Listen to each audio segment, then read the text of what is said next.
Muy buenas noches, amigas y amigos, bienvenidos a una edición más de Cuentos de Terror para antes de ir a dormir.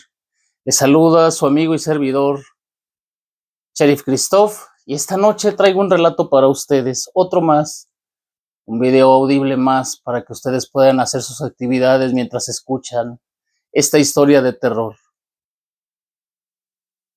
Para esta historia nos vamos a remontar allá por el año de 1990.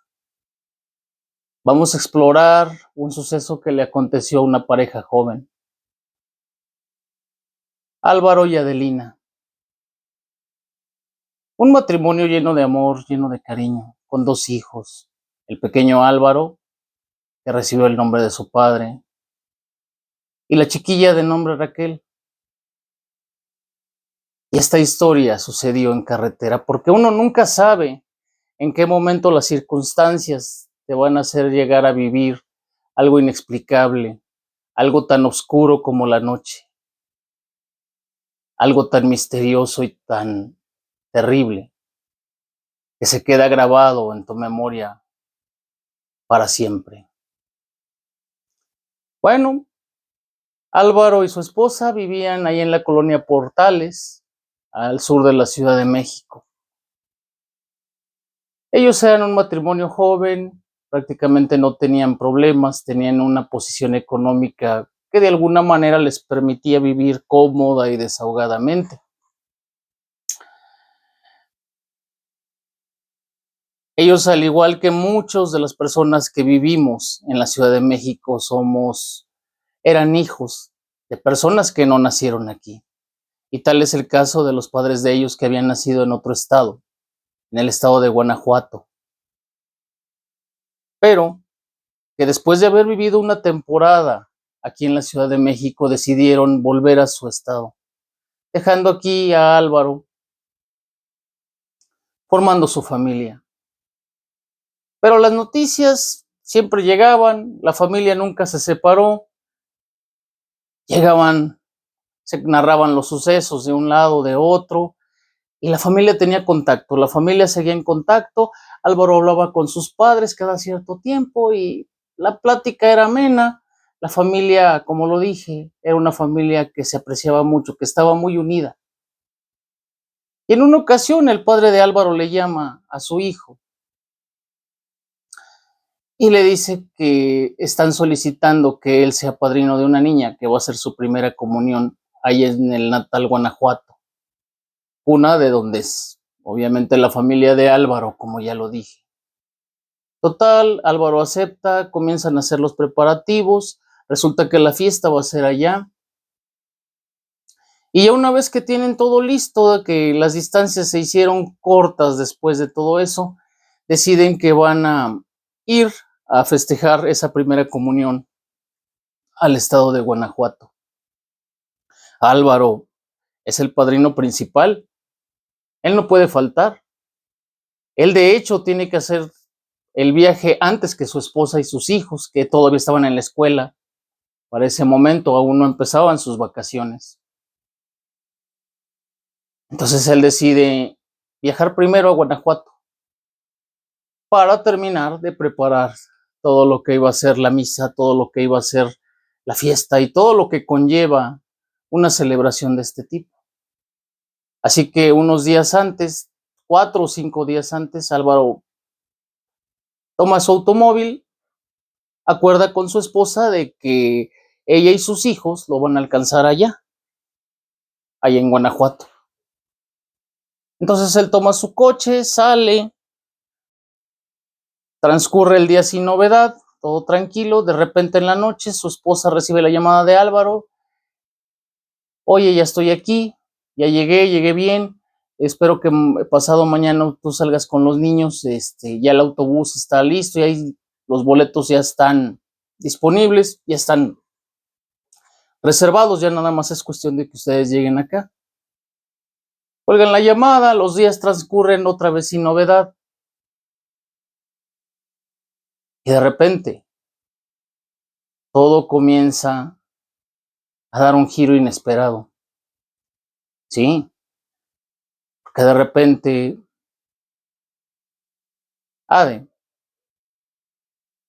Adelina, tenía la corrida de su autobús programada para las 3 de la tarde del viernes. Y de repente todo pasó.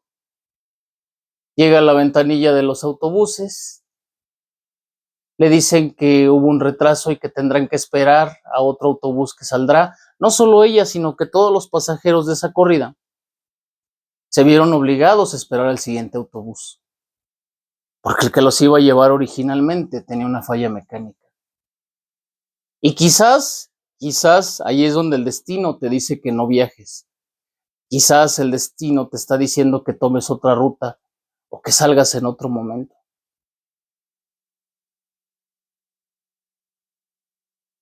Adelina lo pensó un momento y dijo, no, voy a llegar muy tarde allá. Mejor vamos a buscar otro autobús, aunque salga más caro. Fueron a donde había otra línea de transporte, otra línea de autobuses que era competencia de la primera. Preguntaron si había boletos y dijeron que sí, que el autobús salía exactamente en 25 minutos. Adelina vio que tal vez le reembolsarían los boletos. La verdad, eso no le preocupaba mucho, ya se las arreglaría después con la primera estación, con la primera línea de autobuses. Así que compró 3 boletos, el de ella y el de sus hijos. Y 25 minutos después estaban abordando el autobús que los llevaría hasta Guanajuato. Todo el viaje comenzó normal hasta cierto punto.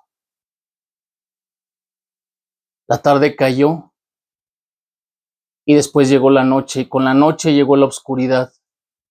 Y con la oscuridad, como era de esperarse, llegó la incertidumbre de la carretera. Todo aquello que se oculta entre las sombras se hizo presente.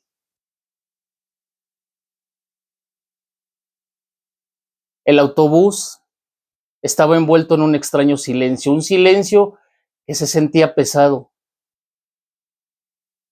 denso, demasiado callado, demasiado quieto. Ni siquiera se oían murmullos, ni siquiera se oían las charlas de los otros pasajeros. Es como si todo adentro estuviera dormido, como si el tiempo se hubiera detenido. Era inquietante sentir tanto silencio, era inquietante estar rodeado de tantas personas y al mismo tiempo no escuchar ni siquiera un murmullo. Pero bueno, de hecho, Adelina en un momento lo vio como algo bueno. Lo vio como la oportunidad de relajarse un momento. Hasta sus hijos estaban dormidos. Eran unos traviesines, pero para este momento a ellos los había absorbido el sueño y estaban profundamente dormidos, como si estuvieran en su casa, como si estuvieran en su cama, como si no estuvieran en el peligro de la carretera. Porque quieras o no, te guste o no, la carretera es un sitio peligroso, es un sitio que entraña misterios y es un sitio del que muchos no regresan. Y bueno, transcurrió la primera hora del viaje sin novedad. Entraron a la segunda hora. Adelina vio su reloj. No era tan tarde, pero tampoco era tan temprano. Y llegó un momento que ella calculó que llegaría más o menos todavía una buena hora. Recordemos que no tenía manera de comunicarse con su esposo porque en aquel entonces, 1990, los celulares no eran algo tan común. De hecho, ni siquiera eran un producto que estuviera al alcance de muchas manos. Por lo tanto, ellos no contaban con una cosa de estas, con un aparato de estos. En fin, el viaje siguió y en un punto de la carretera todos sintieron como el chofer del autobús comenzó a bajar la velocidad hasta detenerse por completo. Se escuchó el expulsar de aire propio de los camiones cuando se detienen y la puerta se abrió. En ese momento sucedió algo que inquietó a todos. Sucedió que una mujer vestida de negro abordó el autobús. Era una mujer alta y esbelta, con el cabello negro que curiosamente no permitía observar sus facciones, no permitía observar su rostro. Era como si las sombras se hubieran puesto de acuerdo con ella para envolverla en un velo de misterio. Adelina, que era la única pasajera que iba despierta, al menos del lado izquierdo del camión, se sobresaltó. Sabía que algo no andaba bien con esa mujer. Vamos, una mujer en medio de la carretera, en un paraje solitario, sin siquiera llevar una maleta y vestida totalmente de negro.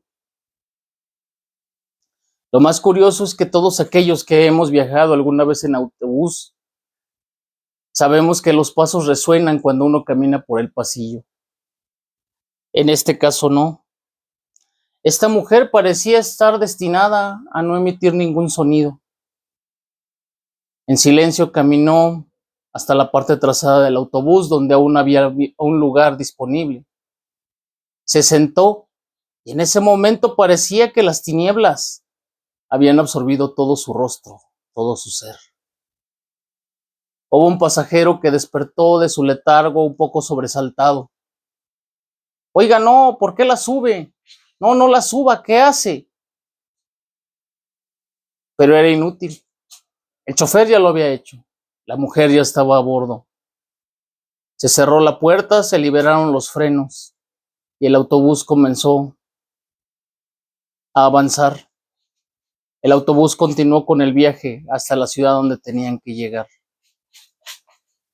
Todo era normal, salvo por una cosa. Ahora no solo era el silencio el que pesaba, era una especie de oscuridad, era una especie de penumbra. Era como si de repente las pequeñas luces que de por sí tienen los autobuses por dentro no alcanzaran a quebrantar las tinieblas que se cernían sobre de ellas. Algunos pasajeros despertaron, algunos de los que venían durmiendo despertaron, y de cuando en cuando volteaban con inquietud a ver a aquella mujer. Y aquella mujer simplemente miraba por la ventana hacia el exterior, en total silencio, tan quieta que parecía que no respiraba. Muchos de ellos argumentan que sus ojos eran totalmente negros, sin la parte blanca que tenemos todos, pero aún así fulguraban, aún así tenían un brillo bastante extraño, misterioso, que causaba cierto temor. El autobús avanzó unos kilómetros más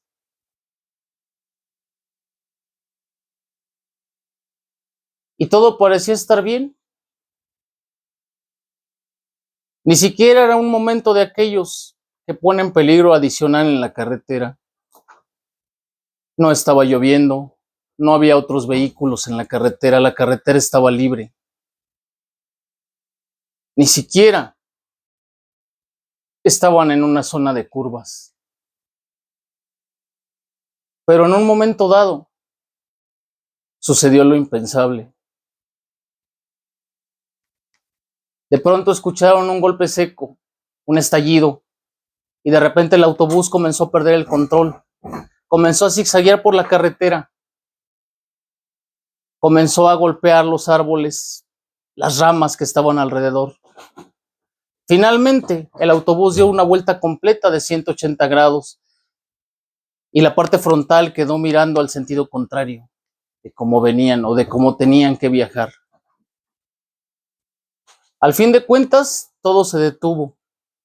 Entre lamentos de los pasajeros, entre gritos de miedo, entre algunos gritos de dolor, había algunos heridos. Afortunadamente ninguno de gravedad. De repente uno de los pasajeros, uno de los que quizás estaba más alerta que de los demás, comenzó a patear la puerta para que ésta se abriera. A fin de cuentas, la puerta sí se dio y todos comenzaron a bajar. Ya una vez abajo,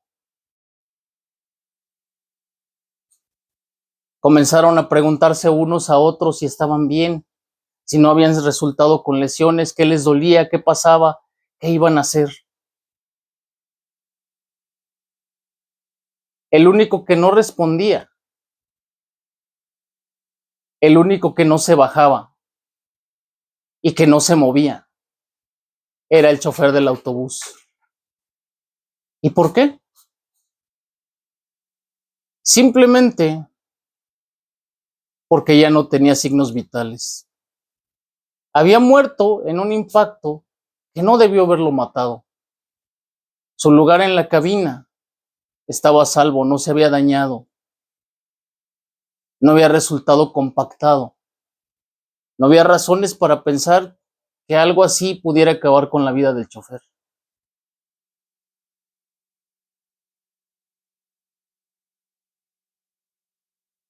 Pero ahora estaba muerto. La gente no sabía qué hacer. Estaban esperando a que algún otro vehículo pasara por ahí para que les ayudara. De repente uno de los pasajeros cayó en la cuenta de que algo estaba pasando.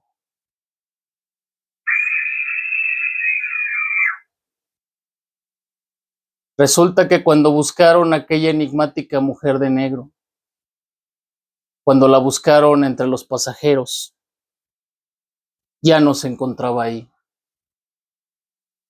Nadie sabía dónde había ido. No había manera de que bajara tan rápido, no había manera de que caminara y nadie la vio bajar. Simplemente muchos de ellos creen que esa mujer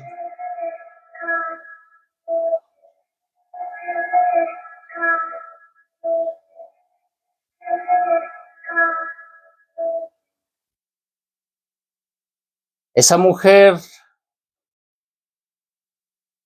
misteriosa de la vestimenta negra, del vestido negro,